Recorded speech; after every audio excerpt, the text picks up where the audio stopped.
Il y a des acteurs culturels qui ont réfléchi pendant 3 ans sur un territoire.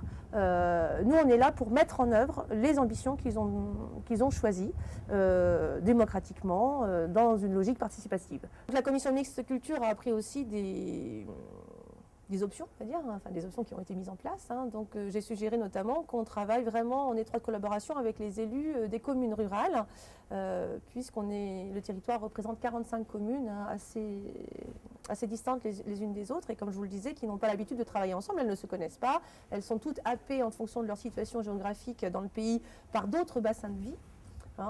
La presse dont je vous parlais aussi reprend ces ruptures.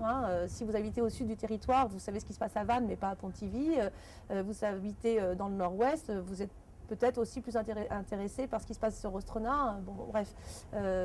Donc il y avait un enjeu de recentrer, alors non pas vers une ville-centre, qui est Pontivy, une ville de 15 000 habitants qui fait un travail très intéressant et tout à fait en phase avec la philosophie de l'agenda 21 de la culture, mais qui porte elle-même sa politique culturelle parce qu'elle en a les moyens. Un adjoint à la culture, un service, une commission qui travaille là-dessus. Et puis dans les communes rurales, on fait comment, avec qui, avec quels moyens, donc ça c'était la question. Et donc la mise en place d'un réseau d'élus référents a été une façon d'envoyer un message fort en direction des communes. Leur dire que le pays, c'était quelque chose qui se passait d'abord chez eux, à leur échelle. Effectivement, les comités de communes font leur travail, mais dans la mesure où elles n'ont pas de compétences culture, effectivement, elles ne peuvent pas outiller le territoire. Et c'est bien donc au pays, instance transversale et espace d'animation par nature, par mission, d'outiller le territoire sur la base d'un travail participatif, d'une démocratie participative, qui s'appuie sur l'expression de la société civile et de l'implication, l'interrelation entre les élus et les acteurs du territoire pour construire ces outils du développement, alors culturel certes, mais au service du développement durable du territoire au sens large du terme.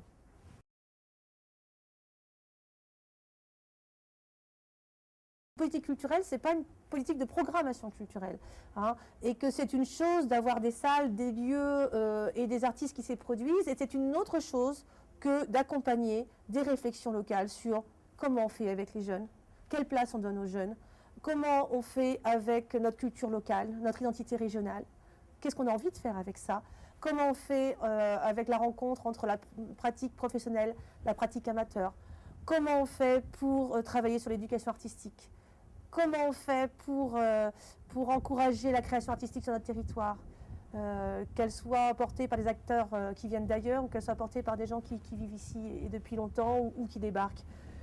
Pour moi, c'est ça une politique culturelle. C'est comment on est facilitateur dans notre regard, dans nos outils, dans nos financements. Je pense qu'on sait aujourd'hui que toutes les politiques ont été mises en place, et on est malheureusement dans une situation conjoncturelle qui nous le démontre trop fortement, que ce soit au niveau des crises agricoles, que ce soit au niveau de l'emploi. On sait très bien que les politiques sectorielles sont à bout de course, qu'on a mis un pognon fou sur des choix politiques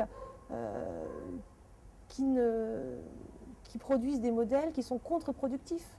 Voilà, arrêtons d'être dans une approche sectorielle.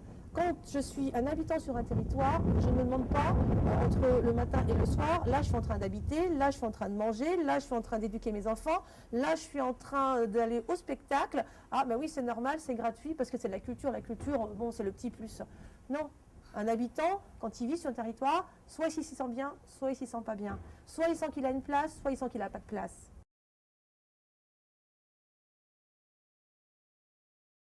On va faire avec, et on va susciter les envies, on va dire c'est possible.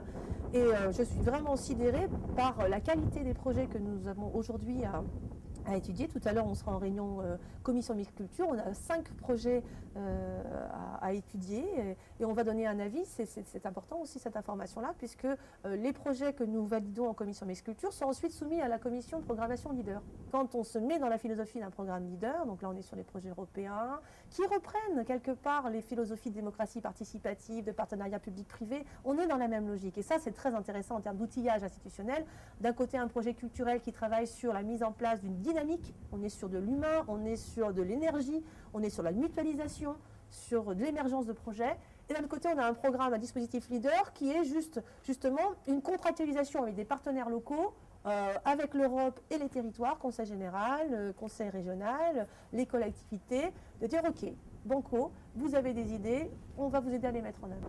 Donc comment on fait pour choisir les projets qui nous semblent le plus pertinents possible? Eh bien avec une grille, et dans cette grille, la priorité des priorités, c'est quelle est la prise en compte dans le montage du dossier de cette dimension collective. Je préfère des dossiers moins bien montés, mais où on sent qu'il y a un effort de travailler ensemble, là où c'est difficile, une petite commune rurale de 300 habitants à Silfiac, là, avec la ville de Pontivy, 15 000 habitants. Ben oui, c'est vrai que le dossier n'est pas simple à monter, parce qu'on ne sait pas faire. Eh bien oui, mais on va apprendre à faire. Mais je fais plus confiance à cet apprentissage-là que d'aller subventionner des événementiels qui se cachent derrière des grands mots. Ce n'est pas des mots, c'est des engagements citoyens à partager sur un territoire.